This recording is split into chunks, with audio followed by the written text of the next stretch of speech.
started, thank you for coming. My name is Michelle McDermott, and I'd like to welcome you to the final session of the Professional Development Series. It gives me great pleasure to introduce today's speaker, Dr. Jen Taylor, who will be speaking about building better work relationships and techniques for results-oriented communication. Dr. Taylor is an associate professor here at Drexel in the Environmental and Occupational Health Department. Dr. Taylor has been trained in the field of injury prevention and control and uses its principles to address safety issues in healthcare and first responder industries. Within healthcare organizations, she investigates safety and quality issues in both patient and provider populations. Her research focuses on system design for patient safety surveillance and the association between organizational culture and injuries to patients and nurses. Prior to her academic appointment, Dr. Taylor served 15 years in state government, hospital quality management, and the basic sciences. Please help me give a warm welcome to Dr. Taylor. Thank you, Michelle, and thank you for being here. So good morning. Good morning. Let's go Eagles! I am tired too, my friends. That parade took a lot out of me, and so this was my day yesterday at the intersection of 16th and Art. Sorry if I missed you.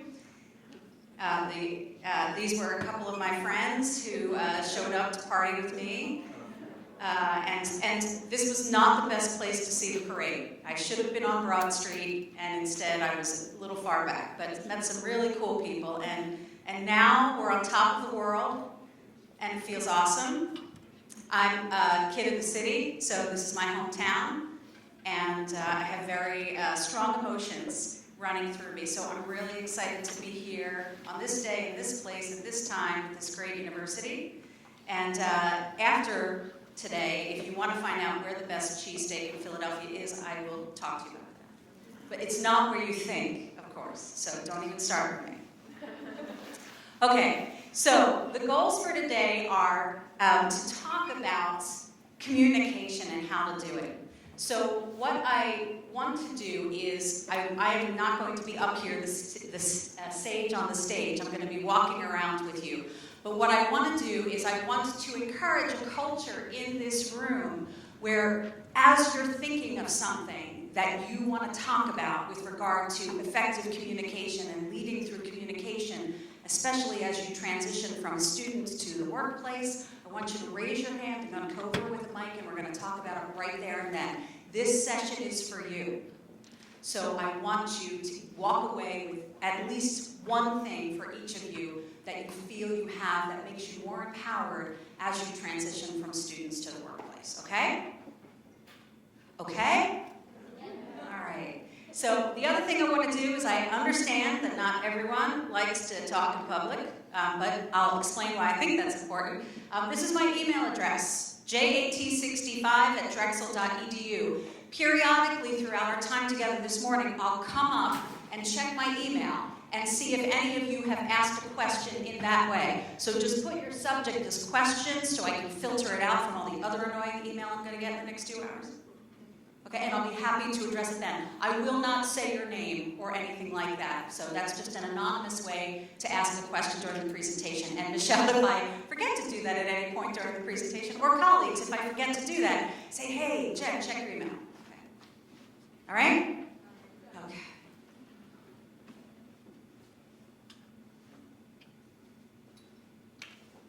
All right, so I had the opportunity to walk around and talk to some of you who got here early. And so I wanted to make sure I could elicit from you any things about communication that you're concerned about. And I'm just going to make some notes about that right now as we talk.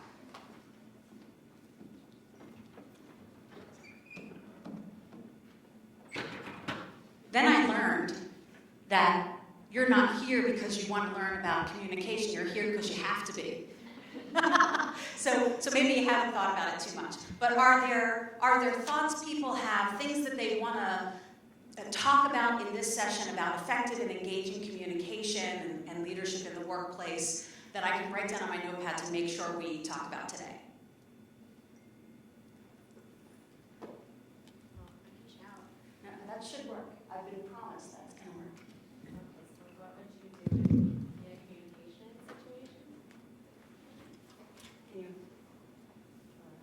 it have to be flipped on? Yeah. Oh, can you flip that on, please? Oh, okay, great.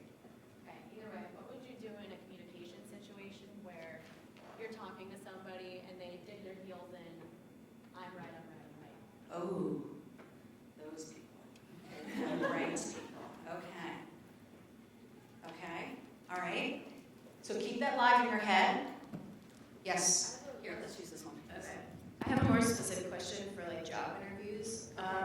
How do you communicate, how do you speak highly of yourself without seeming like you're full of yourself?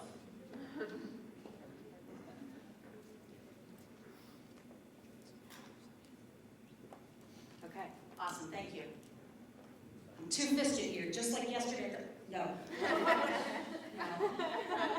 That was a double espresso. Yes, ma'am. How to deal with conflict in a healthy way with your colleagues or if it is with a supervisor. Yeah. Awesome. Okay. Dealing with conflict with colleagues and supervisors.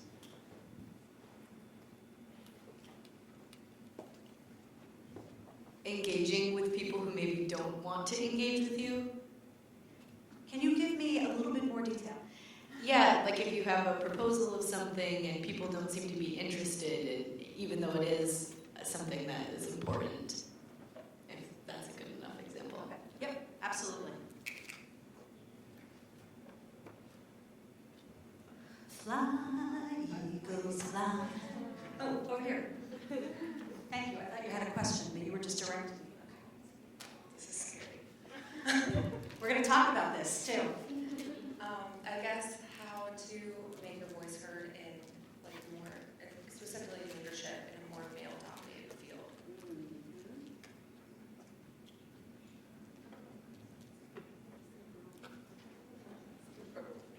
Are you calling me? Okay. Dun, dun, dun, dun, dun, dun. I know you're not all from Philly, so you're like, can this be over? But no, it can't. We've waited 52 years for this, and you're just going to have to tolerate us for like until the Phillies start playing. My question is, if somebody's explaining something to you, how, and maybe that's not the way you learn things, how do you communicate to them that you need it explained a different way without saying like, and what, so. Okay, we've got a second on that question. Okay.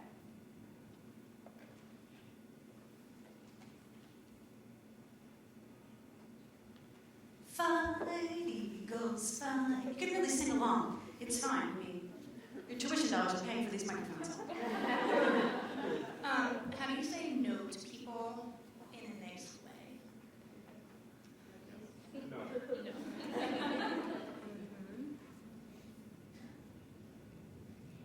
This is good.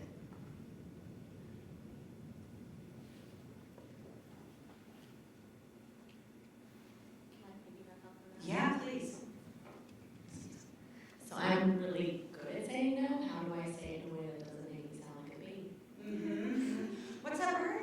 A bee. Oh, like a bumblebee. Yeah.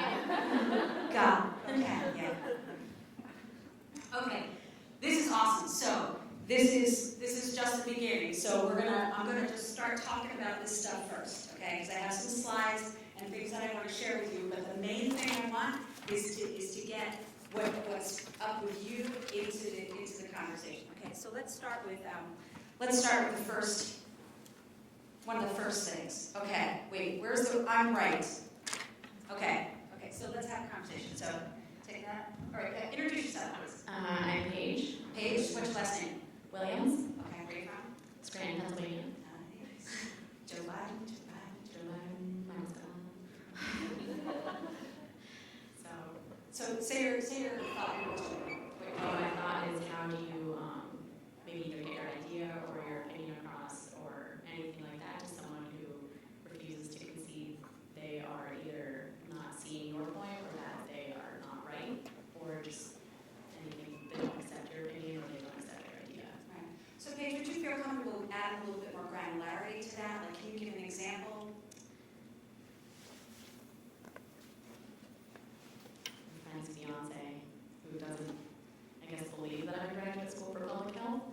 so, no, I know more about vaccines. No, No, I I know like more the about anti-vax. yeah. Okay. Something similar, not that they are anti, but that they don't believe that the information I'm giving is correct. Right.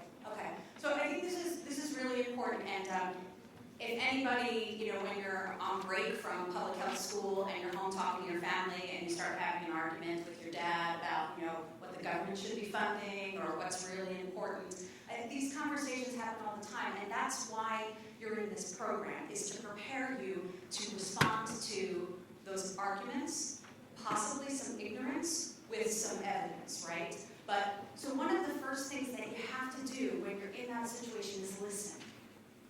Which I don't know that we teach you to do that well. We teach you to know, right? But we don't necessarily tell you to take a step back. So for that moment, even if you know where the person's going, even if you know that you're going to heartily disagree with them, really absorb what they're saying.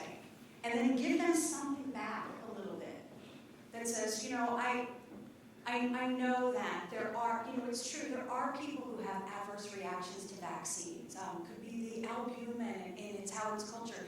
But, the evidence is this, that, and the other thing. So the point of speaking truth to something that is someone's perceiving as untrue is not to convert them to your way at that moment, but to establish yourself as a person with knowledge and power in that situation and let them vegetate on it over time. We can't control what other people do, but we sure can control what we do and how we comport ourselves in that situation. So I find that when a person is getting in my face or getting really upset, I kind of chill back. If you're getting upset, I am going to be so chill because it just removes all of that drama, right? And so the way to not be a bee, right, is to not to meet their drama with yours, because that's, for the weekends, right? So it's really important to just, and again, as we'll cover in some general communication style things today, listen, make eye contact, not in agreement, just to tell them that you're listening, not to say I agree with you. Bring up your points in a cool and calm way. And when you separate, give them a couple things to think about by saying, I agree with this part of what you're saying, and, I respectfully disagree with the other part, and I'd love to talk with you about it more. Keep the door open, because you don't want to be, that person, she went to Drexel School of Public Health and she knows it all. It's like, she really gave me some things to think about. Great, thank you. Thanks, Paige. Okay. I don't have my glasses on, so just, okay. Job interviews. Yeah, okay. And tell me who you are, where you're from. I'm Virginia. I'm Last from name? Noblette. Okay, Noblette. From Bucks County. Where in Bucks County? Langhorne. Huh. What high school did you go to? Not like Langhorne. What high school? Just answer the question, madam. What high school did you go to? Neshaminy. Me too, Neshaminy Langhorne. Yeah. Class 85. Go Redskins.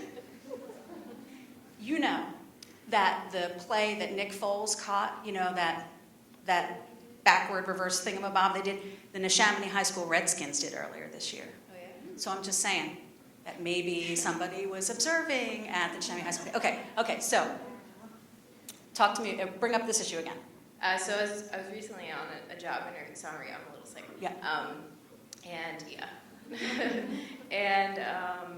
They're telling me, what specific, things do you have that you can bring to the table? And I felt like I was just listing off all these things, and I was like, but I'm not that great, but you know what I mean? I didn't want to seem like I was, absolutely, perfect candidate, the perfect person for any job ever, but how do I speak highly of myself without seeming like I have a huge ego? Sure, it's a great question. So first of all, you're awesome, right? So you don't want to diminish that. And to answer one of the points, to bring in one of the points that's raised, there are gender issues in this stuff about communication.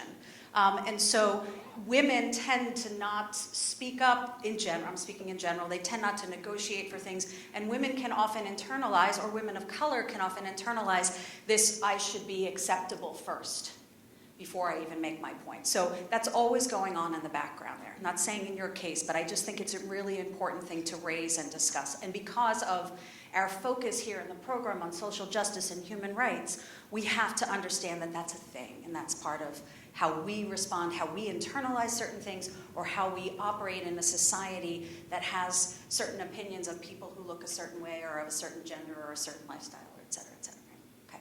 So one of the ways to talk about how great you are without sounding like you have a big ego is not to have a big ego, right? So give me an example of something you're really good at that you talked about in this interview.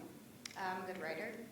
Okay, so the way to do that is instead of listing everything that you're good at, I'm a good writer, I'm a good public speaker, I'm a good listener, is I'm a good writer. Here's an example of something of which I'm really proud, and this is how it was accepted. And then you ask them a question about it, right? So, is that an important thing for your organization? Or can you tell me to what extent, that's always a good question, to what extent this skill would be valued by you? And then they may not ask the rest of the questions because, interviews are often just trying to get you to talk and share and gain some insights into who you are and how you roll. So it may not be that they're really interested in you listing everything about how great you are, but how you talk about how great you are, right? There's nothing wrong with being great.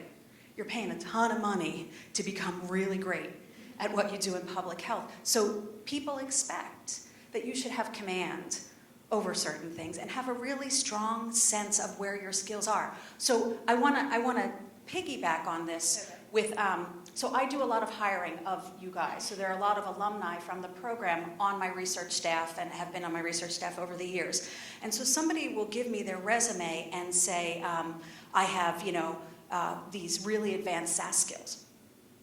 And I'm like, great, because I need a programmer. And so when they come to interview with me, they actually have to do a SAS exam. And then we really see where their skills are. So this is an important thing. If you are a great writer, how do you know that? What evidence do you have that you're a great writer? And don't tell me that you're an expert SAS programmer if you've taken the introductory course. Because then what happens is you're overselling your skills. And someone's going to check, right? And then you're going to get into that job. You're going to start programming in SAS. You're going to be like, I don't know what the bleep I'm doing. We can skip that out, right? So you don't want to oversell your skill set. You want to know. And so if you think you're a great writer but you're not sure, what should you do to find out? Meditate? What should you do? Practice writing. Okay. Practice writing? What else? What else should you do? Could enter a writing competition. God, okay, she's making me nervous. What else? Go to a writing center. Go to a writing center. What else? Just get a bunch of opinions from other people. Yeah, sure. So ask somebody, right? You're paying so much money, right, to be here.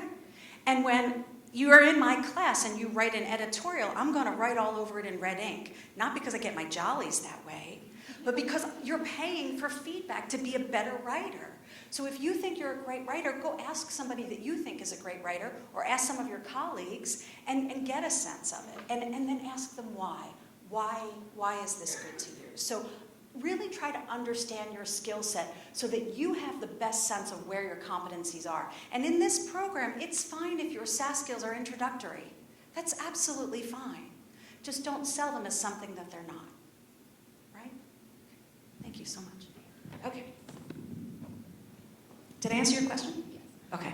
We can follow up on this, so please feel free to be like, hey, I want to ask more about that, or I want to add my own example, right? Hang on a second.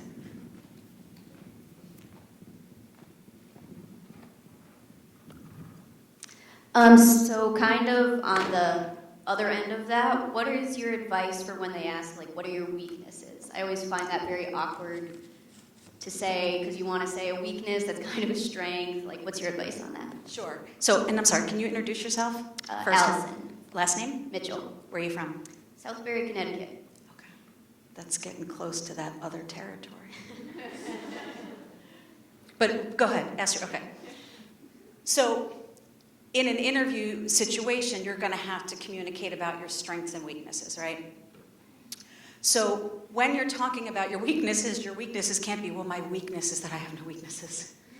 right? Because, so again, you want to be prepared for this question because it's a softball question, essentially, which means you know it's coming, so you should prep for it. So you really need to think about it.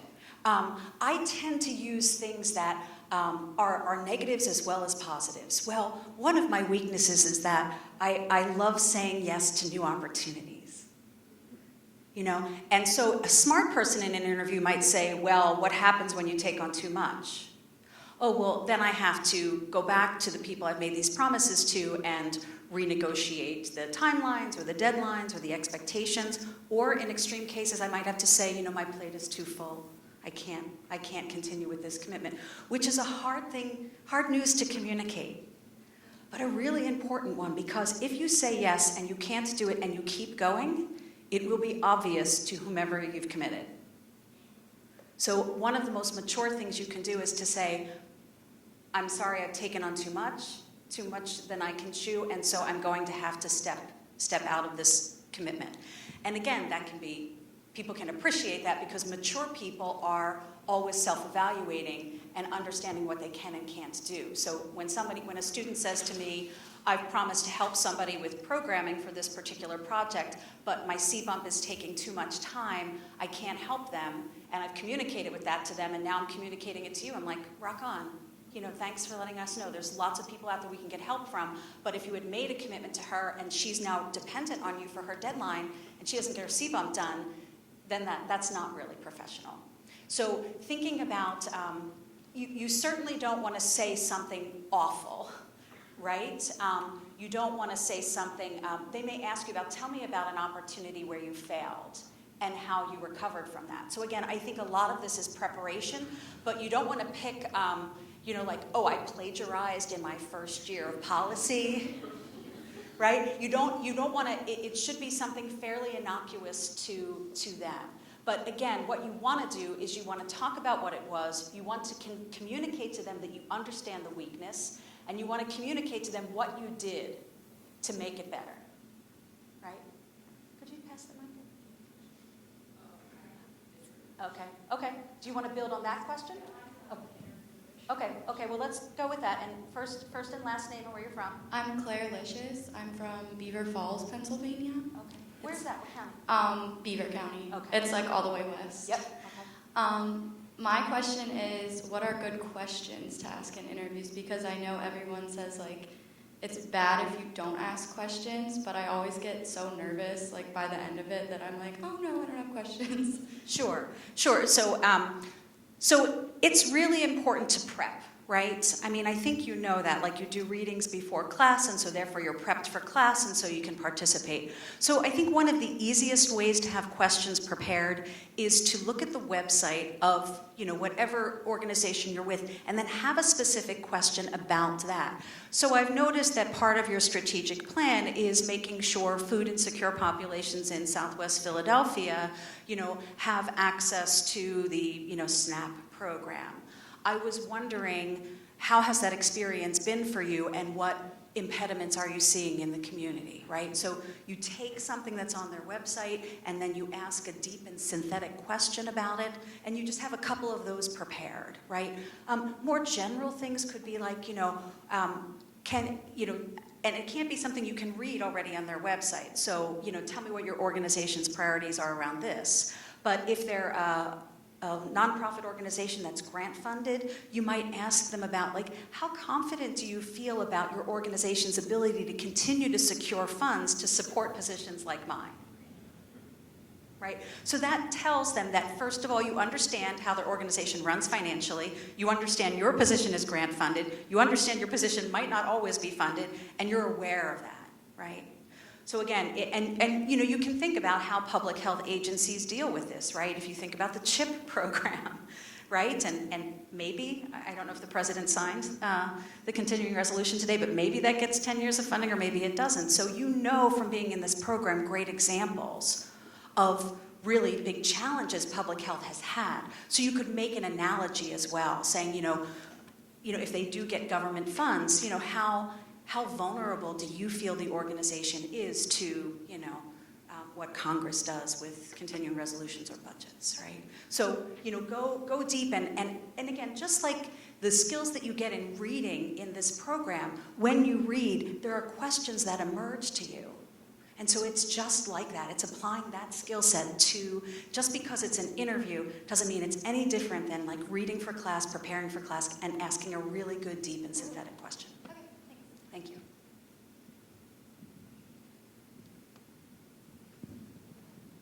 My other one to add to the list. So a Can lot you give of me your first and last name? Where are you from? Neva Novinger from Central Valley of California. So a lot of us are told to, go and talk to different professors for different opportunities and stuff like that. So what do you do when you have a meeting with a professor or faculty member and you discuss different opportunities with them and they say, we'll be back in touch with you, and you wait, 2 weeks or something like that because they're busy. How do you handle it if, you send an email or something like that, and maybe they still don't respond or things like that? How do you address that? But then they say, oh, I'm just super busy, so definitely keep emailing me. What do you do? Right. So this is the slide that's up here, and so this is a little bit of a bee in my bonnet. So I'm just being open about it. So every generation has ways that they're comfortable with communicating, and your generation is really comfortable with what I call passive forms of communication, email being the first one. So I get this all the time as an instructor, right? So I emailed you, and I haven't heard back from you. So just to illustrate, I know you're all familiar with email. So an email comes in at 12 o'clock when this session started. And during the 2 hours we will be together, 60 other emails will come in, and yours is no longer even invisible on the screen. So email is a good way to get in touch with people, but it requires these two other axes. Now, right now we're talking about faculty members, so you have the benefit of geography and physical closeness. So you want to email them, but then phone them. Okay, it's a two-tiered approach. It's a redundant approach, so it gives you some backup. My phone never rings. So when my phone goes off, I freak out, and I just answer it because I'm like, what is this thing, and how do I make it stop? Nobody calls me anymore. It used to be the only way we communicated if we weren't in person. So actually calling people on the phone is an opportunity because people just don't get as many phone calls. They get a lot of emails. And so a lot of people, especially faculty, but I'm sure you as well, you get a lot of emails from the school, some you read, some you don't read. You get fatigued by all of this email, right? It's so hard to keep up with. So, actually calling the person, leaving a message, and then especially with faculty, show up. Come knock on my door and say, hey, Dr. Taylor, I don't have an appointment and I can see you're really busy, but hey, I need. So physically showing up is a reminder to me that you care, that you're real, and you're not just something I have to respond to make it go away on my email. And I don't say that from a human perspective, it's just, there's just so much communication that we do, and then a student or a colleague will say, I emailed you, and I'm like, good for you. You emailed me once. We don't have a relationship with one email. It doesn't work that way. Communication is cyclic. So again, and people are busy. You're busy. Your partners in the community are busy. But, so you have to, so one of the ways when you first, like if we were advisor and advisee, one of the great questions to ask is, what is the best way to get in touch with you? What is your preferred method? Because some people, honestly, like to be texted. If you text me, you will get a WTF ? Response from me. Because that is not the way I'm going to have a relationship with you, but that's just me, right? So you have to ask the person, what's the best way? And again, that shows that you're thinking about there must be multiple ways to engage this person and have communication with them. So use these three things. This is harder when you're trying to network for a job after school in California where you're from. So you can't just show up unless you're home at break. And you're like, I really want to work with the Central Valley, co-op program for farm to table, sustainable, blah, blah, blah, right? So you say, hey, I'm in your area. Can I just pop in for 15 minutes, buy a cup of coffee? And you have no intention of being anywhere near that place, but you're going to show up because that's how we network, right? So So sometimes you don't have the option, but sometimes if you're geographically close, you tell this tiny little white lie, like, I'm going to be right down the street from you, let's get together. Can I just have 15 minutes of your time, right? And usually 15 minutes blossoms into 45. So a really important thing to do. So what's the best way, right? Now, I think the other mature thing to do as a student is to really have an honest conversation with that person about whether they really do have time for you. And I think this is a challenge for us as we mature. You're a student, but you're also a colleague. You're also an adult. Like, you're not in elementary school. You're not still at Neshaminy, as great as that would be, but we all need to move on. So, if you're getting the sense that someone's blowing you off, it's probably, fairly true. But you could also ask them, I really want to work with you. I really want to talk with you. I really need your input. Do you have time for this right now? And then give them the grace and dignity by you being so mature for them to say, you know what, I really am. I'm slammed. I'm so sorry. Then what you do is say, is there someone else to whom you can refer me in your department or at another school or whatever it is? Give them the opportunity for a graceful exit if you have been the one to diagnose that they really don't have time for you. So faculty aren't perfect. Shocking, right? We're just like you. We overcommit, we're busy, we don't have a good handle on our time, we share a lot of the same things that you struggle with. And so, assuming that we're perfect and have lots of time to spend is wrong, and assuming that we can always have a good read on that is wrong. So sometimes it needs to come from the students. Thank you so much. Okay, let me look at my list again. Conflict. All right, let's talk about conflict. Thank you. So tell us name, first and last, where you're from. My name is Suvi, and I'm an international student. I'm from Nepal. So my question was related to some personalities don't work well together, and there is conflict. It's sometimes unavoidable. So in that situation, how do you communicate to effectively resolve it? So that's my question. Okay, sure. So some people are so difficult, right? Patriots fans. I'm kidding. I lived in Massachusetts for 12 years. I absolutely adore the Patriots. It's just that I'm from here. So it's okay.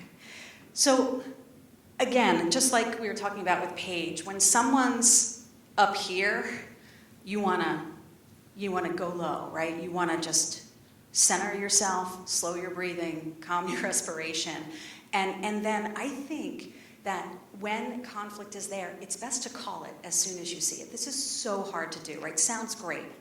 But it is really hard to say to someone, I just want to take a time out and just say that this feels really tense to me. And I'm really concerned because we're trying to serve this community's need for emergency preparedness and readiness, and you and I are having trouble. And how can we serve them from our organization if we're not on the same page? Sometimes just saying what you see can really help everybody go, oh, you're right. So this happened yesterday at 16th and Arch. It was tense. There were a lot of people around, and people started pushing and trying to get through, and we formed this little group. We called it the Block, total strangers. We didn't know each other, and we locked arms and just ground ourselves in. And people would be pushing, and we'd be like, hey, it's a parade. We're celebrating the Super Bowl. Let's all get along. And if they weren't totally inebriated, they were like, yeah, rock on, go Eagles. And then we'd chant, or we'd start the chant, and then they'd just get into it, and it would diffuse things. So sometimes just calling stuff out and saying, this doesn't feel good. I think a terrible way to handle conflict is to run away from the person you're having the conflict and say, hey, you're not going to believe the shit that went down. We can block that out, right? You're not going to believe what she said. So you start to contribute to organizational toxicity in your own behavior, right? And then to be able to get control of that back, so you do control how you respond, right? It may be that, especially when you're junior, you're new to a job, right? And you're feeling this conflict, and you have a strong relationship with your mentor that you feel is sealed, that this person is not a part of the toxic environment, that you can go to him or her and say, hey, I want to get some guidance from you, so you're not asking them to handle it for you. because that means you're giving up your maturity and your professionalism. Can you give me advice about how I should approach this person? Because the good thing about managers is they've seen a lot of the same patterns. And so they can think back to a time when they had a conflict and how they handled it, how they didn't handle it well, how they did handle it well. And so seeking information from people who have a lot of experience can be very helpful, especially when you know your emotions are really charging, right? So never go into conflict when you're feeling like you're going to cry, which is how I usually feel in conflict. When you're really angry, which is also how I usually feel in conflict. So I'm a big, raging, crying mess. No one's going to hear me. Plus, I turn purple. So it's just not a good moment. So understanding how you can get control over yourself first, seeking help from mentors with experience who seem to be on the up and up and not part of a toxic part of your environment, and just speaking directly to that person. Now, you don't get to control how they respond. If it's peer-to-peer within the same organization, then I think you can go to your supervisor and say, I've had a conversation with Jen, and I'm concerned that she's not hearing me. These are the implications I have for our project with the community, and I now need your help in reconciling this. Right? Especially if you're both direct reports to this person. If it's a senior person, then you've got to think about if it's not your direct supervisor, talking to that person about how to work it up the chain and to collaborate with your manager about who's going to do that. And that'll be an interpersonal discussion between you and your supervisor about who is the best person to escalate this in the organization. If it is your direct supervisor, you do need to talk with them about it, but then you have to either go to their direct supervisor or HR. So you have to analyze the path a little bit about what's the relationship that has the conflict, what are the power differentials in that relationship. But you want to be upfront, you want to document, you want to talk to the person and tell them that you're uncomfortable, you're concerned, and you want to make sure that gets communicated and documented to those who need to know, right? Again, it's always hard. So one of the things I will emphasize in this presentation day is the importance of practice. And so act it out with a friend. Think of a conflict scenario that you've had or you anticipate having, and practice it with that person just so you're prepared to do the, hey, let's just take 5 minutes and go to the bathroom, get a cup of water, and let's come back. You might do this with your life partners too. Like, we're having an argument, and it's escalating, and we really love each other, so we're just going to stop for a minute, go cool off, take a run, eat some lettuce, whatever it is. For me, it's a $100,000 bar, but lettuce is also an option. And just chill and then come back. And it's often amazing what a timeout will do for high emotions. Writing it down, if that helps for you. Calling a friend and working out what you want to say, but never abrogating your responsibility to be, because you're the person who's feeling it, to meet the other person head on and say, how are we going to fix this? And see if you can engage them in collaborative conversation about how might we go forward. And it might be like that person says, I don't want to work with you anymore. Okay, well, why don't we go talk to our supervisors about assigning us to different portfolios? Again, it might be worth it. Right? So there's always multiple options, but really thinking about just, take self-care and then, getting help, but never abrogating the personal responsibility for the relationship. Okay. Yeah.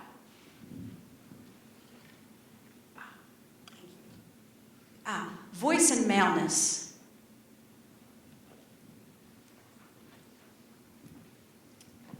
First, last name, where you're from? Cassandra Rayborn. I'm from Montgomery County, Lansdale area. Okay, Pennsylvania. Yeah. Not Montgomery County, Maryland, because there are other. The British, when they came over, they just named everything the same way it was in England. I mean, wow, no imagination there. So Bucks County, right? I mean, come on. Okay, so Montgomery County, Pennsylvania. All right. So I never personally experienced this, but I know it's an issue, and I know some friends when they're in the work field. They'll go into a meeting and people just shut them down. Like if they're female, and the males will just shut them down or not really listen. So I just wanted to know, going into it, I know we're all might experience it, how to just get your voice heard if someone keeps shutting you down. Sure, and so this has gendered components, it also has power components too. So hang on to the mic, I'm just gonna go sip some tea while we have this conversation. So, it's very important, excuse me, just a sec.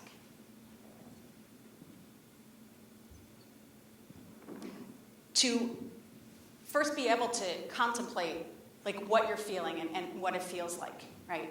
So when people are stepping all over you, one of the first things you can say is, I feel, right? This is a really important communication overture, whether it's in an interpersonal relationship or a professional one. I feel like you're not giving me an opportunity to share my point of view. Again, as you enter the marketplace, these are such important skills to have and consistently apply, because then you're just going to internalize them and you're just going to act it out. And what's going to happen is, then when you see it happening to another colleague, you're going to be like, excuse me, this person has the floor and I'm really interested in what she has to say, right? So in the moment, you've got to get some, courage to be able to say, I feel like and you could even be more general, I feel like we're all talking over each other. Can we just take a moment and regroup about how we're responding? In the classroom, I always ask people to raise their hands, so that I can say, oh, you, and you, okay, we're gonna go in order, but so that a person who's raised their hand doesn't get run over by a person who's talking, and then I, as the facilitator, will say, excuse me, this person had the floor, so let's hear what they have to say, and then I welcome you to participate. So again, just like we were talking about, it is a form of conflict, and so if you miss the opportunity during it actually happening to call it out, and in a nice way, like I feel like we're not listening to each other, I feel like we're getting disorganized, I feel like we're talking all over each other, and I really value what everyone in this room has to say, and I'm not hearing it, I'm missing it. Right, so that's one way. But afterward, you can always talk to the colleague who was affected, first of all, to let her know, if it's a woman in this case, that, hey, I saw what happened. I want to think about how we talk to the organization about this and how we're feeling. Oftentimes, as you've studied in this program with our commitment to human rights and social justice, the victims are the ones that have to solve the problem, right? If you've been a victim of racism, it's usually people in that category who have to educate everybody about what that feels like. And it's a double burden. But, that's kind of how it is. So we have to then, raise the issue and get other people to raise the issue as well. Now, again, we're talking a little bit here about gender, right? So, and there are men in the room, right? So what is your responsibility in a situation like this? When you have a female colleague who's speaking and then is interrupted by a male colleague. He's really close by. Give him the mic. So if you have a female colleague who's speaking, right? Yes, right. First, listen, right? So yes, everyone should listen. So when a female colleague you're in a boardroom. And there's 10 people in the room, and a female colleague is speaking, and a male colleague of yours starts speaking over her. What is your responsibility there? Well, regardless, I guess just stick up for her, I guess. Just kind of like give her the floor. How would you do that?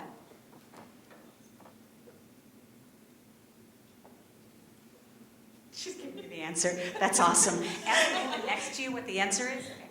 Very good. So again, it's this. What were you going to say? What advice did you have for your colleague? I was just going to say, stop the situation and just acknowledge that she's even speaking, and then usually the guys will listen to another male, and then the female can take the floor or reiterate what she was trying to say, but give her the credit. What she said? Yeah, right. Rock on. Okay. Any other men want to take this on? Speaking for all the men. So often what I do, I have strategies that I use. I'll be writing notes. I'll be like, whoa, I can't hear anything because everyone's talking at the same time. Can we just go back to one person talking at a time? Now again, I might be running the meeting, so it's a lot easier for me to do. But depending on the culture of the work group, it may be the culture that anybody could say that. So if you think of an excuse that's not directed at the person, and say, look, I'm sorry, everyone's talking all at once. I'm sorry, the last thing I wrote down is what Sarah said. Sarah, can you go? What were you saying? So sometimes, sometimes what it does in a group is it resets it, where people are like, oh, wow, we were doing that thing. I have actually said at times, why isn't there a female director of X kind of institute here at Drexel, just to raise the question, right? And I'm not mad about it, although I'd certainly take the role in the budget if they gave it to me. But it's just about, saying it. So again, there may be opportunities after the meeting to say, hey, look, I noticed this, and it makes me feel like my contributions may not be received well or heard all the way, and I've really been working on this, and I've got a lot to say that's going to make a difference for us. So I think your colleague has. I have a question kind of going on. Oh, sorry, Sarah Haynes. I'm from Downingtown, Pennsylvania.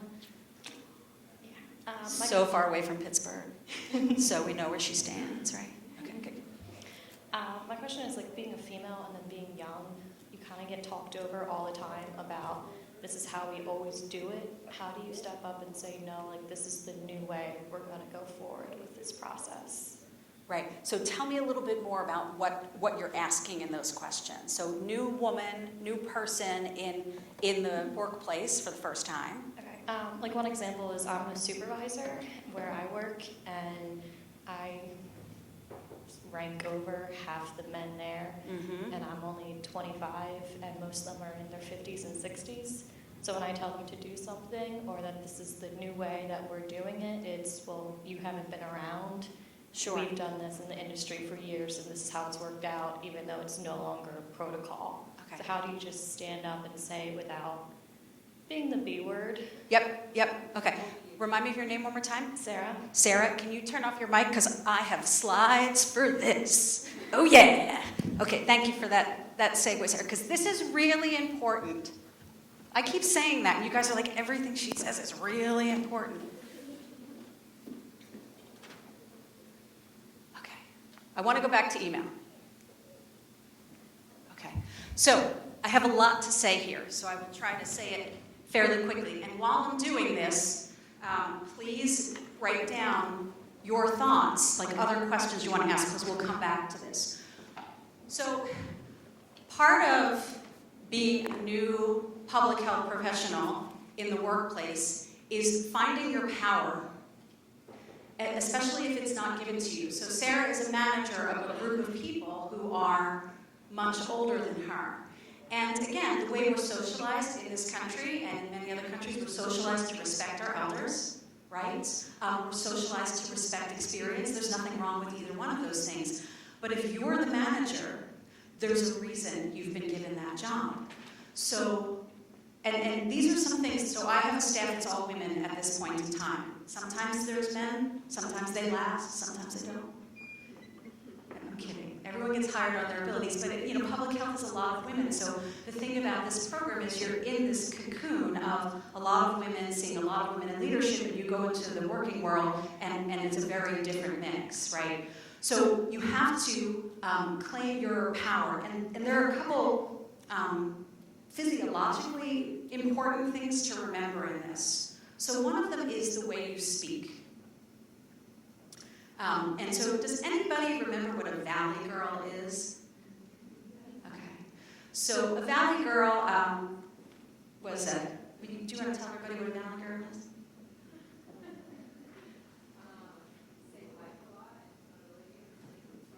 Right, so this is in the 80s, so you might not have heard of this, but it's like, oh my God, like totally, like people do not have enough food, okay? And so like, they're like hungry, okay?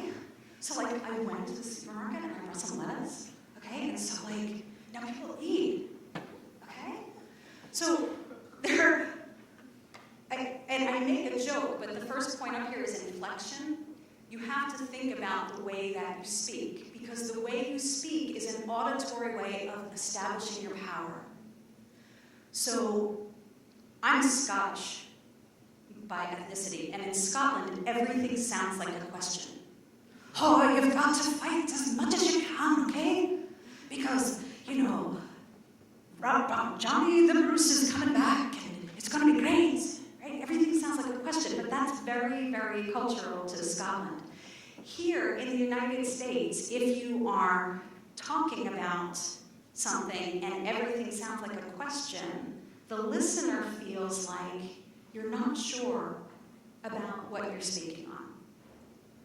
And so, I'm Jen Taylor. I'm a professor at Drexel, and I work with firefighters. So what kind of power have I claimed in that statement, right? My name is Jennifer Taylor. I'm an associate professor in environmental and occupational health at the Drexel University School of Public Health in Philadelphia. I am the director of the Center for Firefighter Injury Research and Safety Trends, an organization I founded through funding that I wrote for from federal agencies. The first center trains students and faculty from around the world on the importance of first responders and the injuries and the culture in which they work. Oftentimes when students introduce themselves, they're like, I'm Jen, I'm a student.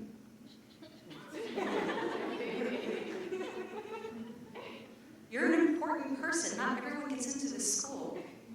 Not everyone is called to public health the way you are. So even if you're just a student, the way you're going to impress someone as you transition from not being a student is the command and power you have of yourself and what you've learned here.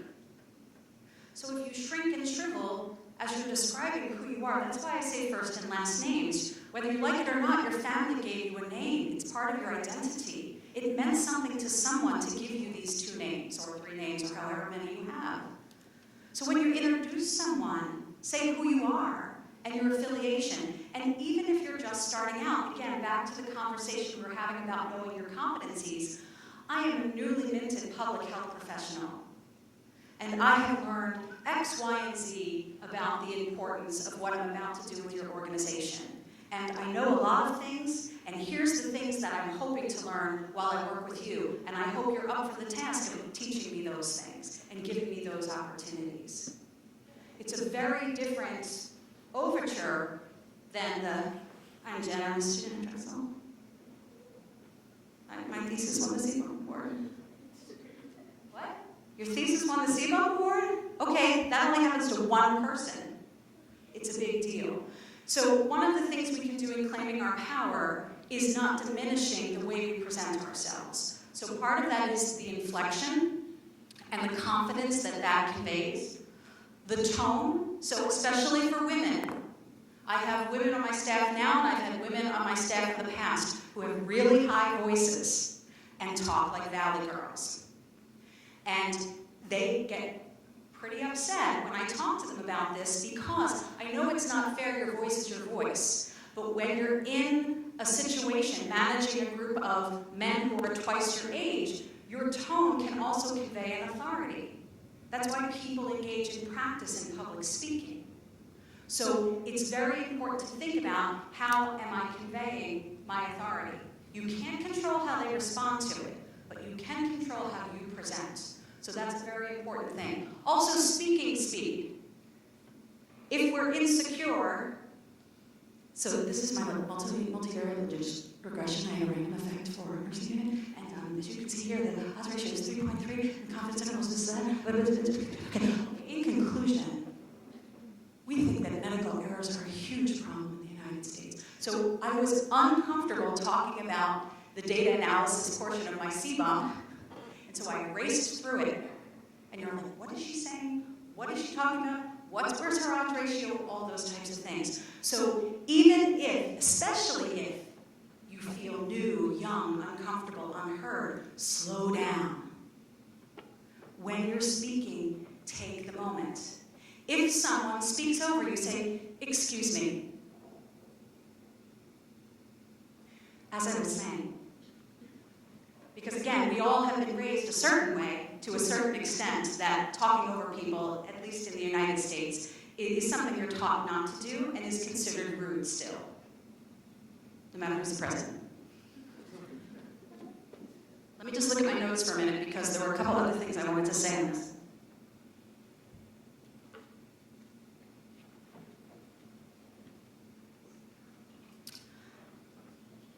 Okay, a couple of other things on this. Unless it's flu season, handshakes are important, and a firm handshake. Eye contact after the handshake and then first and last name and your affiliation, right? So let's all do that. Turn to your partner, someone sitting next to you, shake their hand, make eye contact. If you are infectious, do not shake their hand, bow. And introduce yourself, first and last name, where you're from.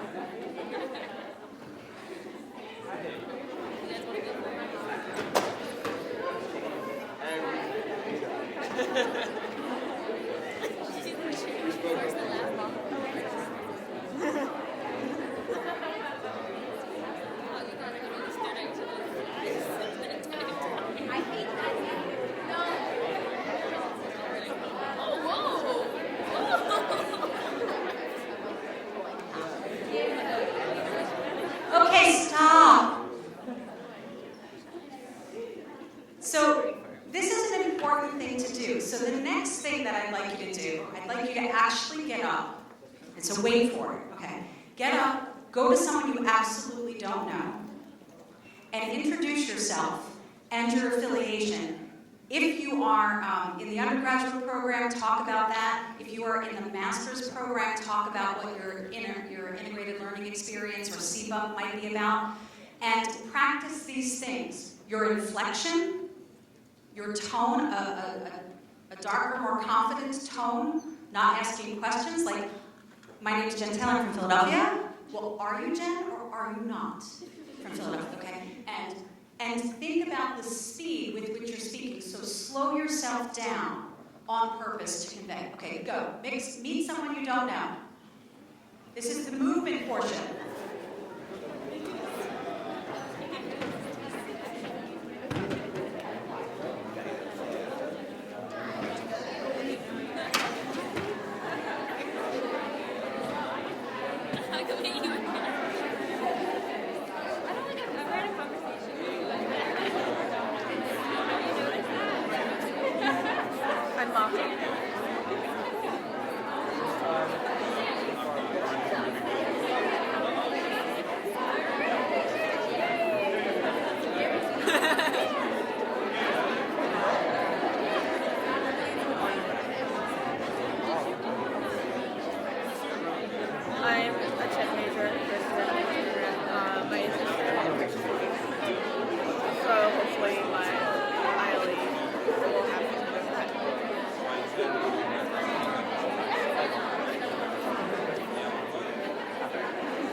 Okay, everyone.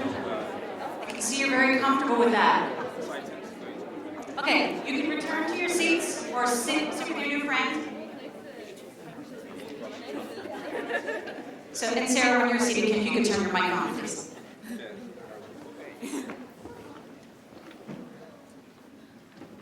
So, how did that feel? Comfortable, because I was talking with our peers, so just getting to know each other and knowing we've seen everybody in class. Right? Thank you for all attending class. I appreciate that. How did that feel? I'd say pretty much the same thing. Okay. Great, thank you. Anybody for whom that was uncomfortable? Who wants to talk about it? So you're all really cool. Okay, so here's some of the things that I saw. Okay. Try, when you practice this, and when you're listening or talking, try not to fidget with yourself. So one of my previous project managers would groom me during meetings. When my hair is out, it is huge, and it sheds like a bad dog, right? And so I always have these pieces of hair, and she would just, like in a meeting, groom me. And she had like a nervous affect where she would be like playing with her hair or her face or her skin. And so I did see some of that. And I also was looking at some of your body language. So again, Michelle was very strong and square and presented herself, bright eyes. Again, she looked very friendly.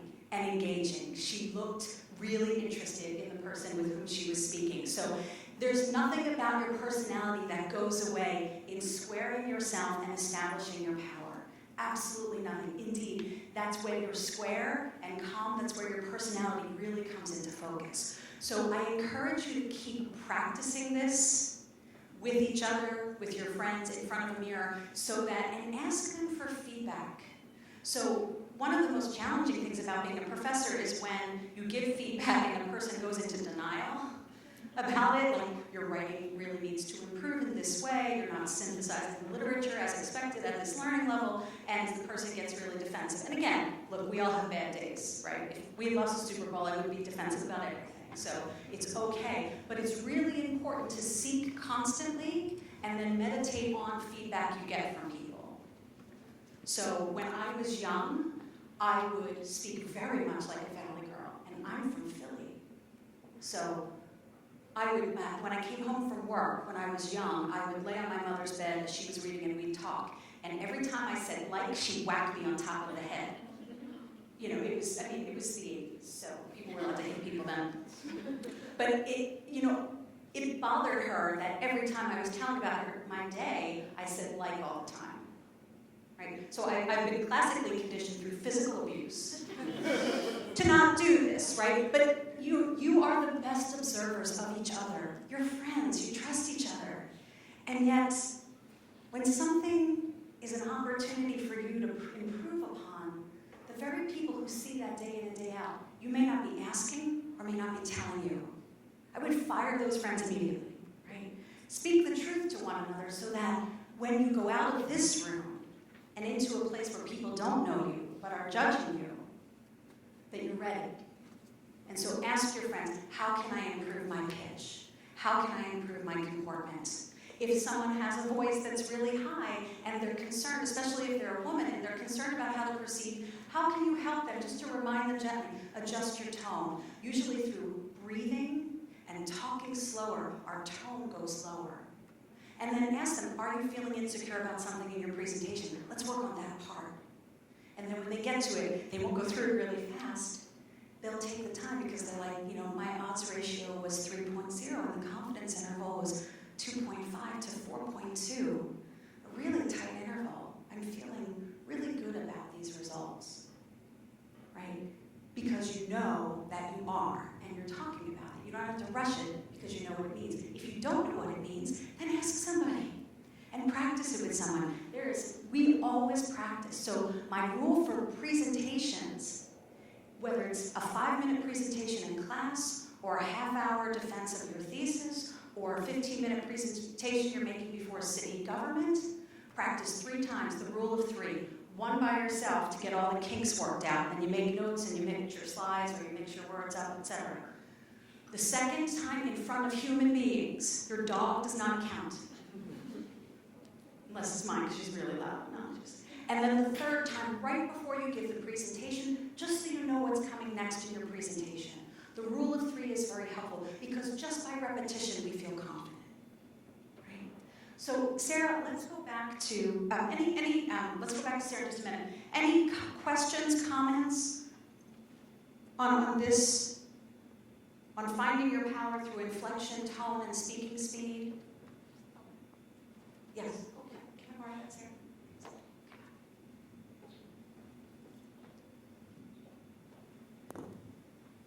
Okay, so I naturally have a vocal fry, so I'm kind of not conscious at times of it. So what is that? You have a vocal fry. What is that? So when I talk, sometimes it's like. Okay, cool. So you just call that out right away, right? So I have a friend who has that vocal cord. Diane Rehm from NPR in DC, if you've ever heard her speak, she's got a voice that sounds really like this. And something happened to her vocal cords. They think it might be viral. And so she, like, if she's talking to people for the first time, she'll say, I have this thing, right? And so you can just kind of put it in medical terms, even if it's not really medical. You can just say, this is the thing, right? Right, but so if it's not medical, then you can practice it out. Because how many times when someone is giving a presentation and they say, right? Usually we say because we're not breathing and we're going too fast, or we are significantly underprepared. This happens to me a bit, and my staff can always tell if I'm unprepared for a presentation because I'll say constantly, and they're like, Jen, you said I'm like, oh. You know, so I could be excited and jumping from one thing to the next, but if it's not medical, then it's something that you can work on. Right? So there are people familiar with Toastmasters? So Toastmasters is an organization you can join. There are many, many chapters right here in Philadelphia where people who feel like they want to improve their public speaking skills go. It's supportive, it's collaborative, and you get opportunities to give presentations and talks. If there is something physiologically going on, you could also consult like a vocal coach. We actually have them here at Drexel. So there are multiple opportunities to practice. There are actually, if you listen to radio hosts, right? If you listen to 100.3 or something like that, you hear the tone and the resonance. People have practiced how they speak. You can too, even if your job isn't to be a DJ. You can practice. If you have trusted friends and colleagues who are going to be honest with you, they will give you feedback that will help you improve that. If it's medical, if you have a stutter, or if you have social anxiety or anything like that, call it out and say, you know, I have a learning disability and I've been working through it, and sometimes when I'm doing public speaking, it comes up again and I get really nervous and the flow will be off. So I apologize if that happens in advance. I'm working through it and I just ask for indulgence and understanding.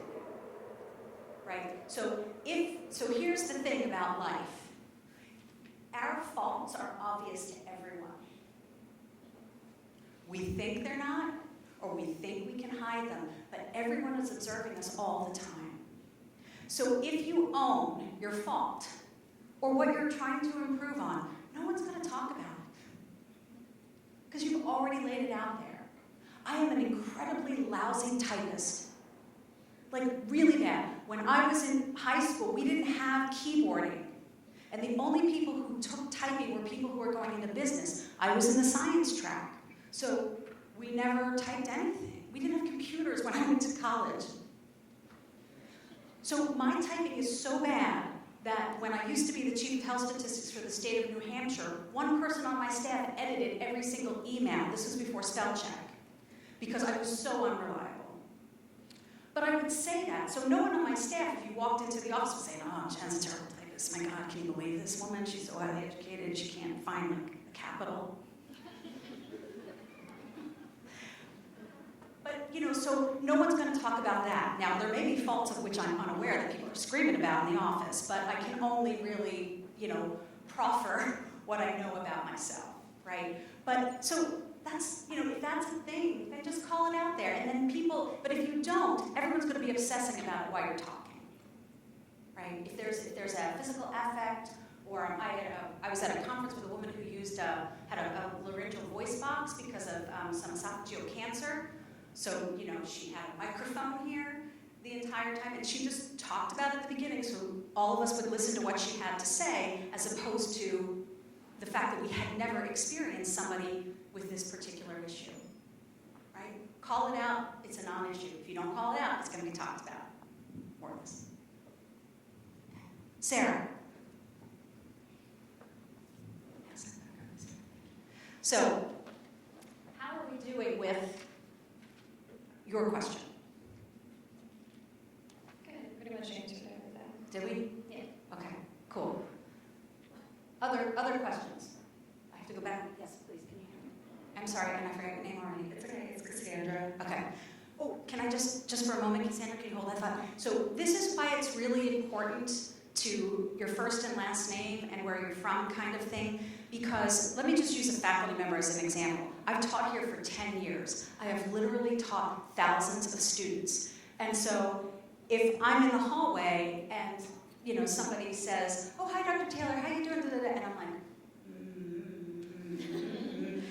So the best thing to do is, hi, I'm Jen Taylor. I took your biostats course, a couple years ago. You might not remember me. Assume people don't remember you, and reintroduce yourself and anyone you're with, right? Oh, this is Sarah, and she's really interested too in multi-level logistic regression because no one can sleep unless they really understand random effects, right? So, but bring people into the conversation with you. I might be like, oh, I remember you, right? But if a person doesn't call you by name when they meet you, they probably don't remember your name.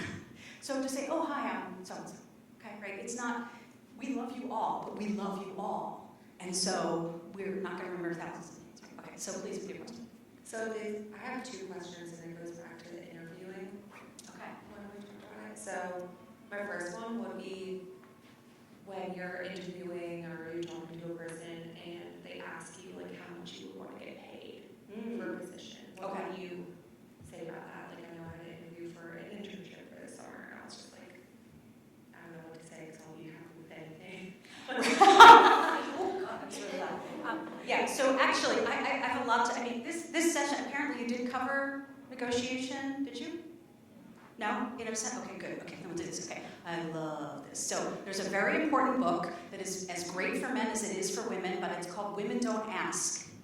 And it is about the importance of negotiating. Just like it's important to introduce yourselves and be confident and establish your power in that moment, it's really important to understand that if you don't ask for things in life, they will not be given to you, because I am still waiting for somebody to give me $1 million and a research center with all the latest technology. And it hasn't happened, but I keep asking. So check back with me in 5 years, and maybe I'll be lucky. So there are really important things here in negotiation. When somebody asks you what salary you want, you have to know a little bit, right? So you'll go on Glassdoor or you'll go on these other websites and search out geographically what's the range for this position. Also, if you have an opportunity to interview like a team of people while you're there, you have different meetings with people, ask them if they'd be comfortable sharing a range of their salary. So you'd be surprised how many people would do that. For any faculty member who comes to Drexel, I tell them exactly what my starting package was. Because how can they negotiate if they don't have data, right? And of course, those things change over time depending on resources, et cetera. But you can't negotiate without data, so you have to have some data. So if you don't know anything about the salary range and they ask you what salary you'd be comfortable with, say, well, if this is a first interview, I've really enjoyed learning about the organization. You've answered a lot of my questions. I think the fit is really good. I think it's premature to talk about salary. I haven't heard anything about your expected range, and I think I would be more comfortable waiting until I heard from you if this were going forward. Right? So you can defer that conversation, especially if you know that there's multiple rounds of interviews. There might not be, and they might shoot back to you, well, we're asking you now. Right? So then you would ask, what is the range you had in mind for that position? You have to have preconceived what you're looking for, right? If they give you a range, say the starting salary for this position is $40,000 to $50,000, and that's kind of what you were thinking about, then you can say, I think that range is a really good place to start a conversation if that time comes. You don't have to commit to anything, certainly not a number, and certainly not in the first interview. If the range is really not what you expected, then I think what a good person does is let them know right now that range is much lower than what I was expecting for someone with my degree from such a prestigious school or whatever. You don't want to come off like, a B or having a big ego. But that's surprising to me, and if we get to that point, I hope we can revisit that in discussion. Right? If it's a no-go for you, you tell them right there. I'm sorry, that range is just not, I don't want to take up too much of your time when you've got other qualified people for the position. That salary range is too low for me. If it's not negotiable, I think we should end here. Can you share? Would it be unreasonable to say, well, I paid maybe twice that for my degrees? Would that be a reasonable place to start? Is like, I paid $60,000 for my degree, I'm not going to pay half that for it. Yep, right. This is a great question, and thank you for asking it. Never negotiate on the personal. It was your call before you got the interview that you wanted to go to Drexel and pay a lot for this money. for this degree. It's not anyone's concern that you have 2 children at home and a spouse who doesn't work. Your personal choices for your financial situation aren't relevant. And as someone who hires students, everyone has hardships and challenges and, those types of things. So what you really want to focus on are your skills, right? If this job description isn't asking for any analytic capacity and you have introductory skills in SAS and GIS, you can say you're actually getting someone, even though this job doesn't require it, I actually have introductory skills in this area and I can really help based on those skills with our desire to publish this report on the statistical incidence of autism or something like that, right? So it's always about your skill set. Again, to say that you went to Drexel, unless they say, wow, what a prestigious university, I mean, using the word prestigious isn't, like the fact that you paid a lot for a degree or went to a prestigious place is probably what gets you the interview, not that you paid for it, but that you went to Drexel. But they know that, and that's part of the reason why you're being interviewed. But always keep your negotiations on the professional, what you can deliver, the value that you add, what particular skills or experiences you've had that the competition for this position doesn't. That's a really important part of it, but never, that's how you feel, I get it, but that's not what you negotiate. I will say, and then can you pass the mic back to Sarah Page? Not Sarah, Cassandra.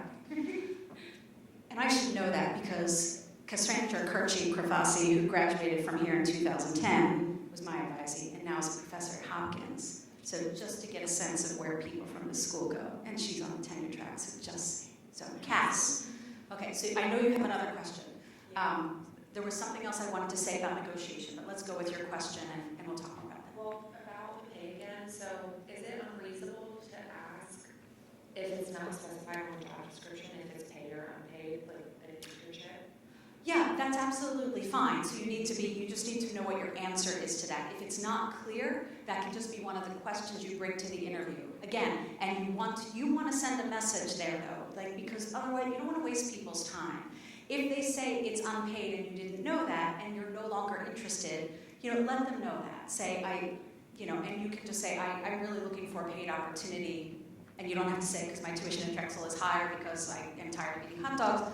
You just be clear with them, because again, you never know, especially in an internship situation, when you might actually be talking to that person again for a full-time job. And if what they remember is, Cass was really straight with me. Cass was really clear about what she was looking for. And while she didn't want to do unpaid work for whatever reason, I really liked her and I'm really glad she applied to us for this full-time position, right? The honesty room is a really good one to live in. It just makes it easier because you can always remember what you said, right? It just is. And again, people know when you're being real, right? You know when you're being real. And so that sticks with people even when they've forgotten your name, right? Or even when they didn't have the opportunity to work with you. People read each other all the time. It's one of the things human beings are really good at. So share that. Okay, so if you come in and you research the company and you have some questions in mind, but then you are starting to interview, you get nervous, you slips your mind, how can you remember your questions, or could you come with them written down? Yep, so you can't say you're having a senior moment because you're too young. That's the excuse I give. And it actually does happen as you age. You're just like, what was I thinking? Really? So just like we talked about with introductions, practice is so important, right? So before you go into the interview, I don't know if Sarah's a really good friend of yours, but you're sitting next to each other, so I hope by the end of this you're better friends than you were before. So sit down with her and have her mock out the interviewer and try the questions that you've prepared. And have her follow up or have her give you feedback in the moment about, not the best answer, or if in the middle of the interview you kind of lose your way, call it. Say, I'm so excited to be here and I guess I'm more nervous than I thought I would be. I just need a moment to look at my questions, to remind myself of something that I wanted to ask. Oh yeah, as I was looking at your website, this wasn't clear, so I wanted to follow up. We're human. And so it's totally okay, but your self-awareness sells, right? Your understanding of who you are and how you roll really sells. So it's okay. And people expect you to be nervous in interviews. And they expect you to answer those dumb questions, like, if you were a fruit, what kind of fruit would you be? Or if you were a tree, what kind? It's like, oh, I don't want this job. Let me look at my notes for a moment. Saying no. We haven't talked about that yet, right? And what was this other one? Communicate with those who. Okay, who was our saying no? Okay, good. Thank you, Cass and Sarah. Thank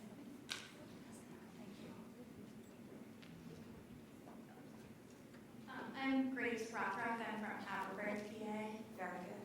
Why didn't you go to college in Haverford? I did not want to be so close to home. Mm-hmm. We won't tell her mom, okay? Promise? Okay. So I always struggle with saying no to people when I feel like I do have the time. Not that I don't want to do it, but okay, if I leave this job earlier, go into work early, then I can make it to my other job and then get home late, and I find myself saying yes and then kind of overworking myself. So how do you say no without sounding like, oh, I don't really want to do that? Right. So nobody knows what's on your plate or in your wallet for the most part. So you honestly don't have to justify why. So the answer is, can you stay and do this? No. I'll see you tomorrow. Right? I mean, we're not used to that, right? We're used to explaining over and over again why we are and what we do and but you don't have to. So that usually shuts the conversation down, but if someone presses, and there's no skin in the game, you can say, you guys pay me so little, I have to work 2 jobs to keep together, So you want to think about what's the message you want to send. But you don't have to say no because my little brother's coming over for dinner tonight and I promised to make him spaghetti meatballs.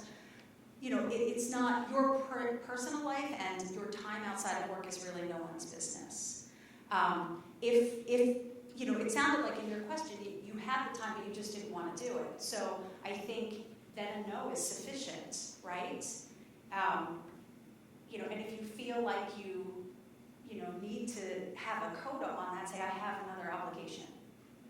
Like, you don't have to say, it's at the Eagles parade, or, it's at a bar down the street with my girls, whatever, it's none of their business. So I think the other thing, though, that can play into this is if you find that you're not saying no to lots of things, then you need to think about within yourself, why is that?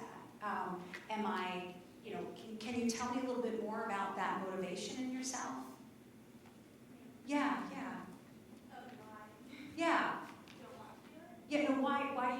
Why saying no might be problematic when you clearly don't want to do it? I find it I worked one job. I actually quit that job, and then that boss talked me into coming back because we were friends and we did have a relationship, so it was hard to say, well, I know that you're busy, but I don't want to be here anymore, kind of thing. So it's like, okay, well, I could work 2 jobs at once because I know that you need the help, but then I find myself getting kind of hurt for it because it's too much to do. Yeah, and again, just like we talked about at the very beginning, like if you take something on and you've made a commitment and you realize you're overcommitted, that you've just got to say. I had a colleague this morning who said to me, I said, did you go to the parade? And she said, no, I just needed a self-care day. It wasn't a work day, but she just needed that. And I respect her so much for saying that because I think it's so self-aware, and she knew that was the time she had for that. So, our job isn't to save everyone. There's actually people that we have to save. If it's a friend, then I think probably a little bit more of an explanation, but it may just be, look, I'm in this program. It is deep. I have to do a lot of thinking, and I just need some headspace to kind of put this all together. And going from job to job isn't allowing me that, and so I'm wasting my money. But again, that's just, no one who doesn't know you should be asking personal questions about why you can't do something that's outside of the scope of expectations. People who know you, then you need to think about how much information you want to share with them, but it's really your news to share in as much as you do. Like, for example, with students, if they're like, I didn't come to class, like, here's my note, and I was sick, but I don't need to know why. Like, it's none of my business unless you tell me, right? Like, or if it's infectious. then it might be a little bit, you know. So I think it's also really important, we all have patterns. Why do those patterns exist? And, you know, I think this is a challenge for women, just because of how women are socialized, that we're doers, we're supporters, we're givers, and we're competent. Not that men aren't competent, because men certainly are, but it's women who tend to kind of step in and fill the gaps and those types of things in general. So if that happens in your life, you need to think about, and I often do, I often reflect on male colleagues and how they're not putting their hands up volunteering for things. And if I'm not going to put my hand up just because nobody else did, I'm going to put my hand up because I want to be on that committee, right? And so I don't have to be the one to save this, you know, this meeting. And sometimes that's the better choice, because you can inherit things that are really broken, and then it takes away your opportunity to be working on something you really do care about.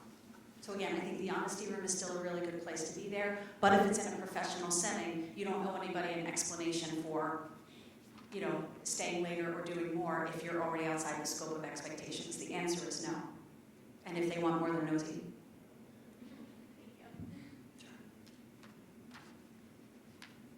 Anybody have other saying no thing? Oh, okay.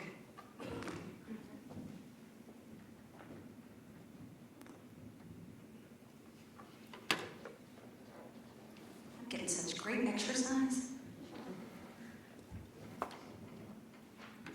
So mine's not exactly about saying no, but it definitely has to do with the previous question. How do you, like when you are in a situation where your boss, like you do have, or your supervisor, like you do have kind of a close relationship with them, but sometimes it like crosses the line, and I don't mean in like a necessarily inappropriate way, but like I once had a boss who I was his intern, and then I ended up getting a full-time job, but he still needed my help, so I was like doing things in my spare time.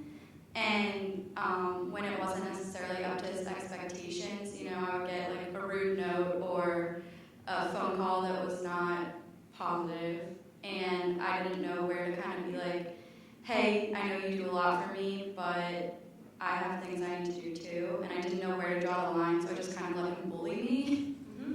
Sure. So how do you make like yourself, how do you draw the line and say, you know, this is what I need from you, and that kind of situation? Yep. So repeat after me, scope creep. Yeah, this is what happened there, scope creep. So it's a contractual term where somebody asks you to do a scope of work. You're a consultant and you're gonna work for 400 hours for $50 an hour on this project and give them this deliverable. And then during the course of doing that, they say, hey, can you just add on this little report about this? Or hey, can you analyze these data? And you're like, nope. Not unless you want to pay me another $50 an hour on top of X, Y, or Z. So this happens, and again, it's not nefarious usually, it's just, this is a person who trusts you, you're obviously great at what you do, and they're asking you and you said yes, and now they're going to keep asking. So again, this is another thing that's really important to practice with a colleague or trusted friend, is saying no and saying, let's remember that this is a new paradigm. I'm no longer an intern, I'm now your colleague, and we need to draw parameters about the expectations for my work. And, you know, I am sorry, I love working with you, I think it's just great, but I don't have the time to do that, but why don't we see if we can get a Drexel co-op student or someone else to come in and do the TBOM, or can I help you interview prospective whatever, research assistants, helpers, whatever. So offer them something, but not have it be you, that's the something, right? So the pivoting is really important in negotiation. And again, these are sometimes it's worth it to have that experience to know not to do it again, right? Sometimes it's worth working for free. I've certainly done it a lot, where I give a little bit of something to give that partner a taste of what it's like to work with me, and then we discuss if they want that relationship to continue. Here's my fee structure. I've done a lot of public health consulting before I joined the academy, where I'm so delighted to be in the ivory tower and don't get the key that fell out of my window because I don't want to leave, right? So it's about, think about scope creep, because it helps you separate the issue from the human that you have a relationship with. The problem is that this is my scope of work and you're asking me to work outside of it, which means I could potentially compromise this core set of responsibilities I have, and I don't want to do that to you or the organization. Let me help you think about how you might get the help you need. And if they don't want your help and they're going to be nasty about it, fine, right? But that, how can I help you solve your problem? Not let me solve your problem. How can I help you? What advice can I give you? Pivot away, and just like we talked about with our other colleague, protect your time, right? You don't have to have something going on to say no. Sometimes we just need space and recovery so that the really good ideas we have emerge. And you're not going to get there if you're always running, right? If you're working 2-3 jobs, that's not going to help you in grad school. Let me consult my notes.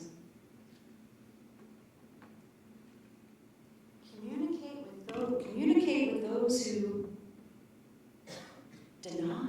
Anybody? Did we cover this?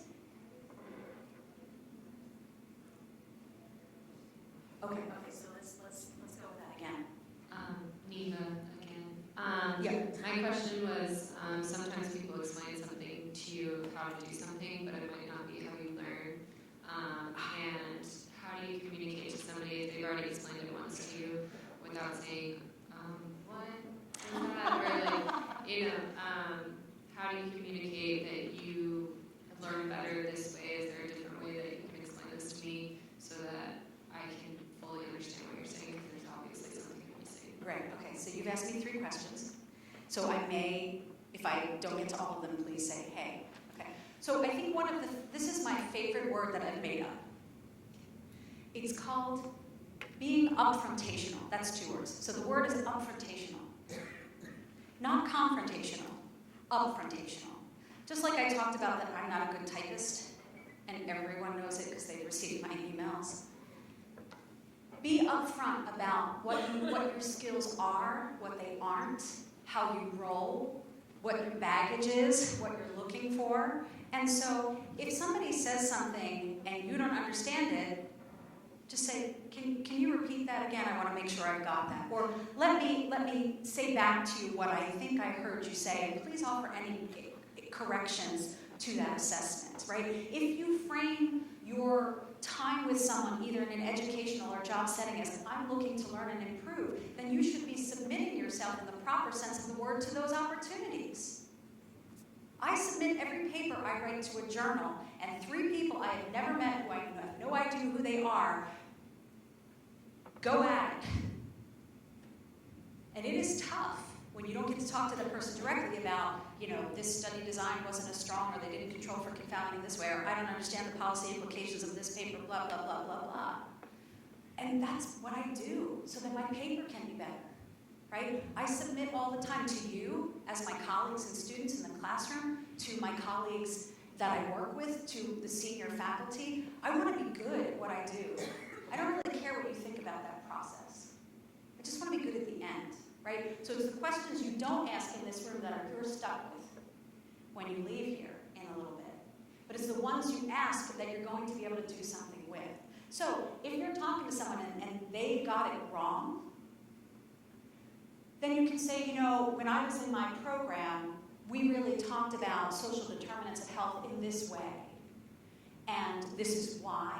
And this is the evidence that comes from that. So what I'm hearing is you're thinking that, income is not a strong factor in that. Here's why. Here how that relates to ethnicity and gender and, living conditions and those types of things.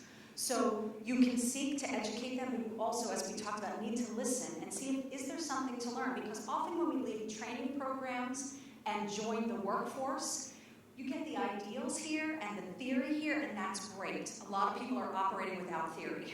They're operating from a basis of they made it up. And that you'll see that when you go out there. But there are also things that they've tried through trial and error based on theory that don't work, so they're not doing it anymore, right? So just be open to help me understand why you think this dimension is important. Here's what I learned. React to that. So if you put the issue in the center of the dialogue, then you're focusing on the problem or what you don't understand, as opposed to making it personal, right? because you have an opportunity to learn from everyone at any age and any experience, whether it's something you want for yourself or something you don't want for yourself. So I think it's a matter of just having that dialogue about help me understand, right? And this is important when you're dealing with community or your family who don't know what public health is or don't think that, people eating is important. It happens. Was there another question that I...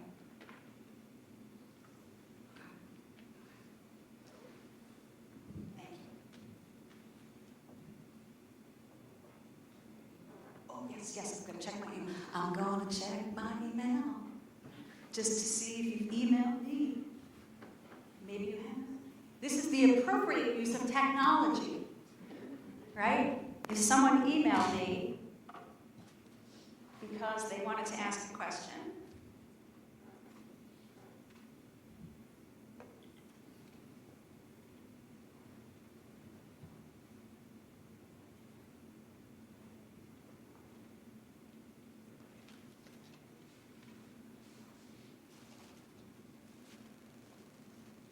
we're waiting for the Drexel Wi-Fi to connect.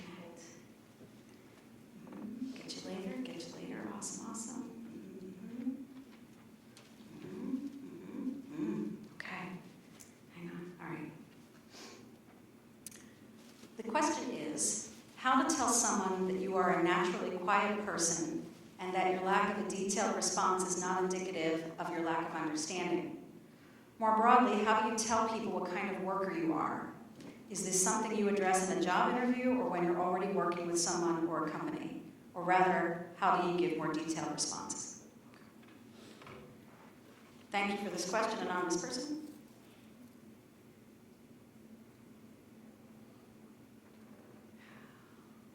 I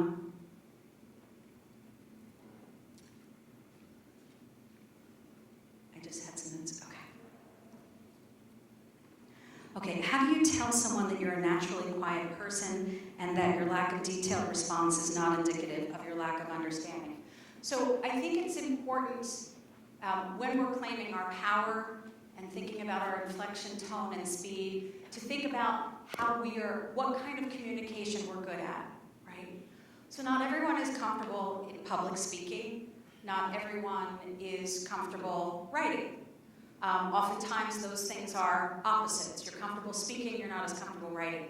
But I will say a couple things. In this program which you have chosen, the purpose of public health is to give voice to the voiceless. So you don't get a choice here. You may not be the best public speaker, but as we've already discussed, there are ways to practice, and that's all it is. And knowing your stuff. And when you don't know it, getting it corrected by someone that you trust who knows. But you have to speak for people who don't have a platform. Now, you can speak in public, or you can speak through the written word. So, for example, in my classrooms, there is class participation, but also people post to the discussion board observations they've had of the readings for that week. And it's fascinating because if someone doesn't talk a lot in class, you go to their post on the discussion board and you've got paragraphs. So I get to see that that person has a voice, and then I try to encourage them to amplify their speaking voice. For a person who can talk a lot, but gets jumbled when they're writing, it's the opposite. So if you're in a work environment or an internship environment where you're not talking, and you're concerned that people think, therefore, you're not engaged or you don't know what you're talking about, write something up and send it to the people who need to know.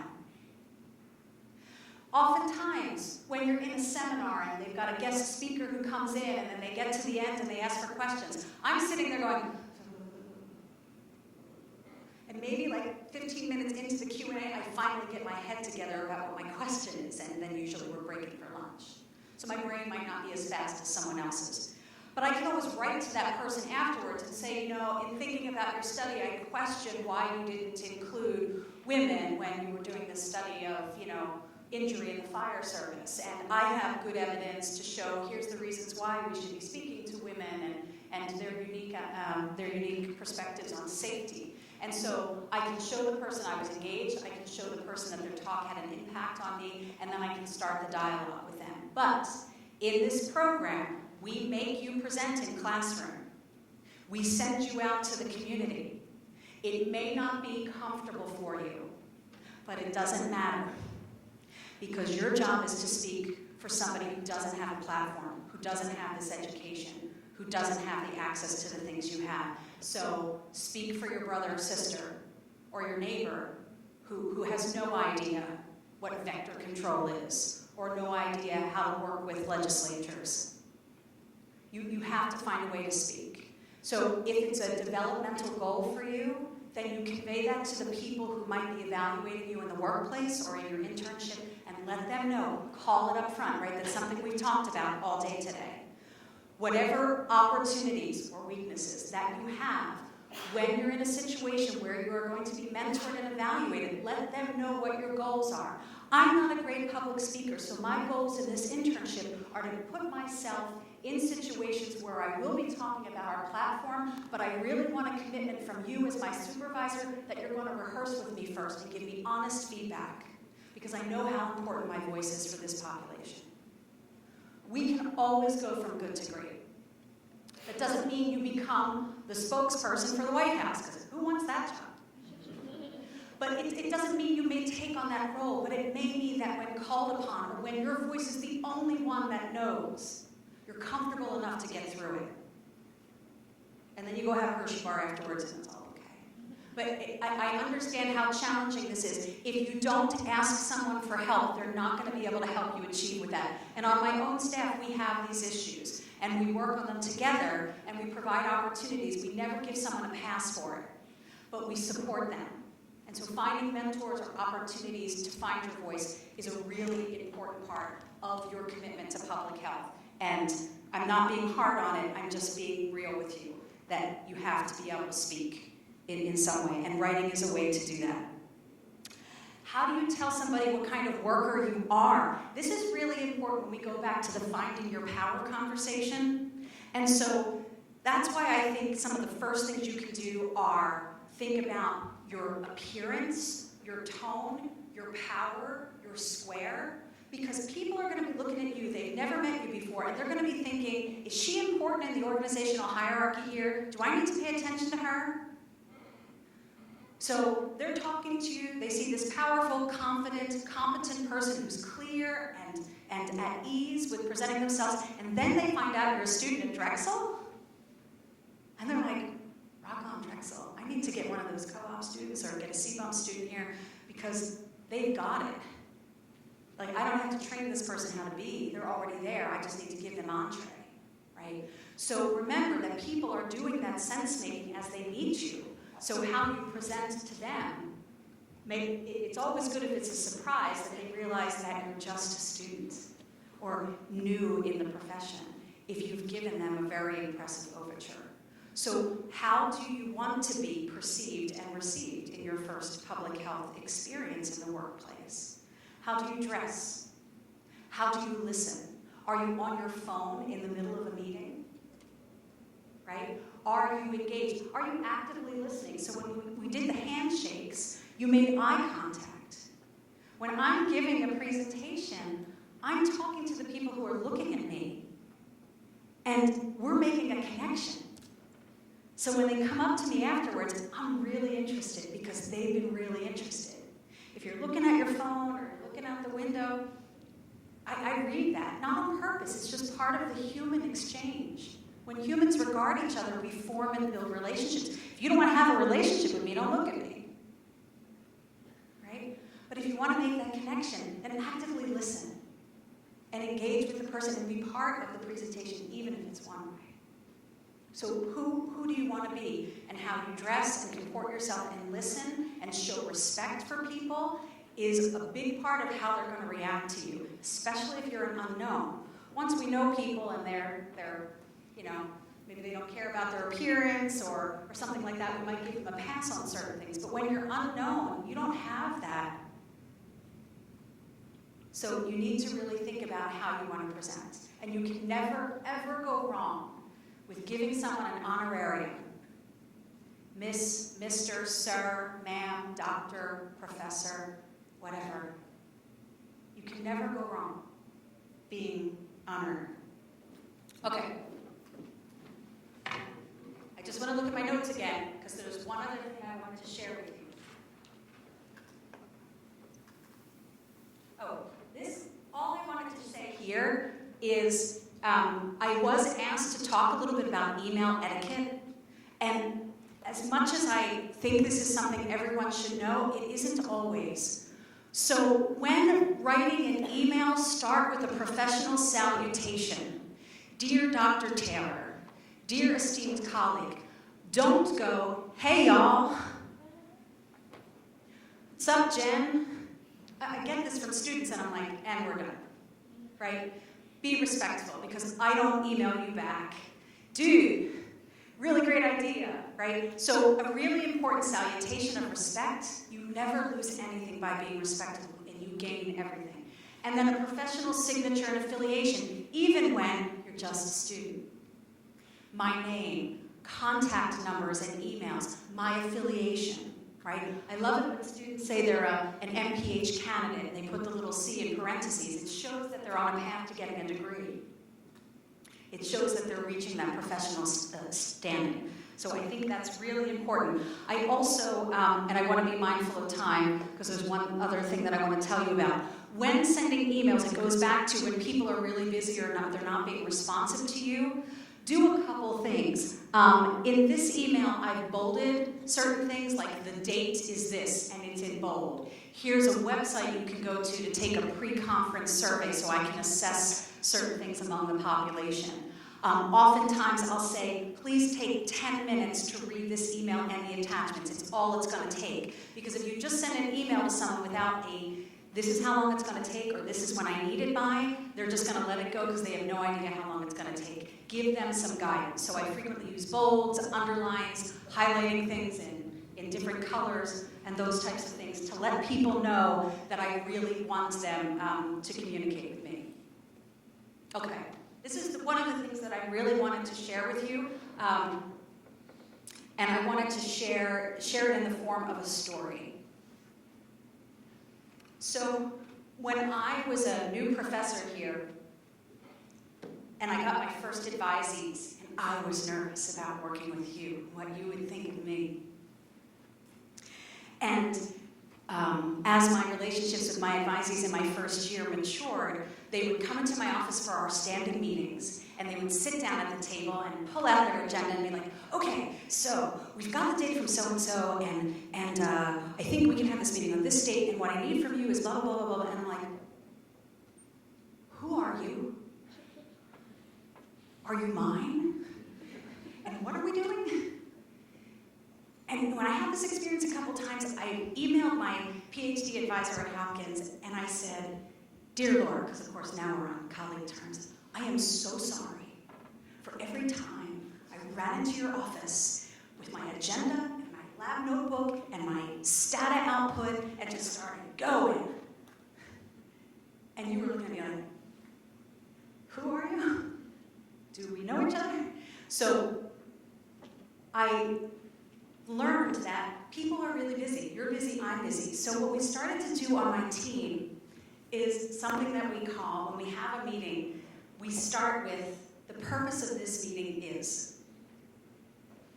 And so what we do is we set expectations for what are we talking about, which sets expectations for what we're not talking about. And it gives parameters to what we're about to do.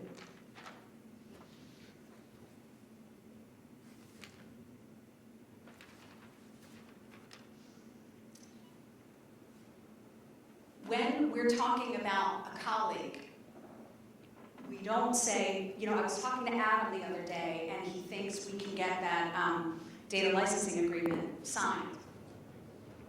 Because you're assuming that everyone knows who Adam is and his affiliation.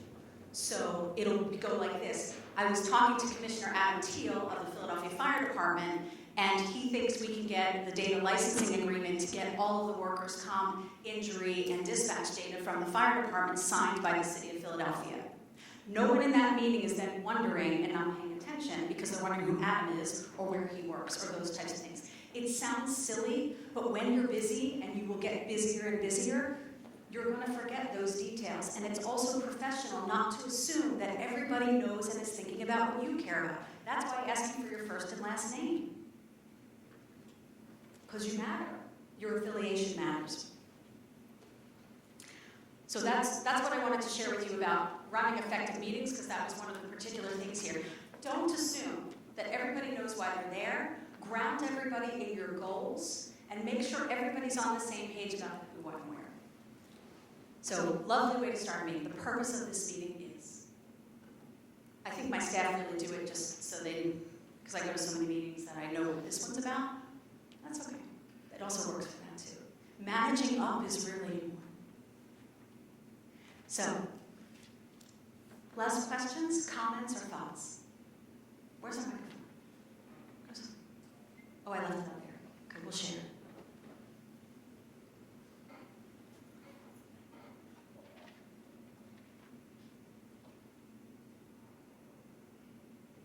They say in teaching, you have to wait 15 seconds after you ask a question for a question to emerge. It's forever. Coming, see? But this is when you're doing like your defense or something like that, you gotta wait. You gotta just breathe in and out, wait. Okay, I just want to know, like, when is it appropriate, or how do you send an email to, like, a job that you just had an interview with, and they, like, said, oh, you weren't qualified, but even though you probably were qualified, how do you say, like, can you give me some feedback on how I did an interview? Yep. So this is a really important question, and you brought this up at the beginning, and thank you for bringing it up again. When you have an interview and things don't work out, you can ask for feedback, but sometimes, sometimes people are not legally allowed to share feedback with you. That usually occurs in government organizations where they're concerned about lawsuits from someone who doesn't get a job for whatever reason. So sometimes they'll say we're not legally obligated. But I think one of the best ways to ensure feedback is in the interview process to say to the people, the person or people you're meeting with, if for some reason you choose one of your other highly qualified candidates, since I'm committed to this area and really want to work in it, I'd appreciate if you give me some feedback for my self-improvement. All you can do is say what you want. You can't control what they do, right? So that's why you can practice with friends and colleagues, and they should be giving you honest-to-goodness feedback so you are primed and as good as you can possibly be in that moment. Sometimes things aren't a good fit. So if you can get some mentoring out of that person, say, hey, I just want to follow up. Can I come and meet with you for 15 minutes, or can we talk on the phone or Zoom for a couple minutes? Just so I really liked talking with you. I'd really like to get your advice for the future. But you need to be clear that you're conveying to them it's just for your self-improvement and you're not after a lawsuit. But that's a lot of reasons why people don't respond. The other reason is because they're so busy and they're focusing on the person that they did hire. But you can only ask, and then you just have to accept if you're not getting the feedback you want from them that wasn't the best fit, but keep going. So the more experience you have with interviewing, the better that will be, and again, practicing as much as possible. So thank you for the question. Thank you all for your questions. So, other questions, comments, observations? Was this session all that you hoped it would be? Since you have to be here. You're like, I'm not here. We're just here because we have to be here. But I appreciate that, and I appreciate your questions. I'm on the 6th floor of Nesbitt. Yes? Ooh.